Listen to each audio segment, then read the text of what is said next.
இப்போது சீசன் நல்ல change. So கண்டிப்பாக எல்லாருக்கும் இது ஒரு ரொம்ப காமன் ப்ராப்ளம். அண்ட் சிச்சுவேஷனும் அப்படி இருக்கிறதுனால ஃபியர் இன்னும் ஜாஸ்தியாக தான் இருக்கும். எல்லாருக்கும் ஒரு பயம் வந்துக்கிட்டே தான் இருக்கும். கூட பேசிக்காகவே நம்ம வீட்டில் வாரத்துக்கு அட்லீஸ்ட் ஒரு 3 நாள் ரசம் சேர்த்துக்கிறது ரொம்ப பெரிய பெனிஃபிட்.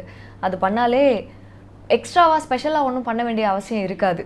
ஸோ சளி பிடிக்கிறதுக்கு சிம்பிளாக வீட்டில் பண்ணலாம் அப்படின்னா ஒரு 4 விஷயம் பண்ணலாம். ஒன்று, ரசம். எவ்ரி த்ரைஸ் ஒரு வாரத்தில் அட்லீஸ்ட் 3 நாள்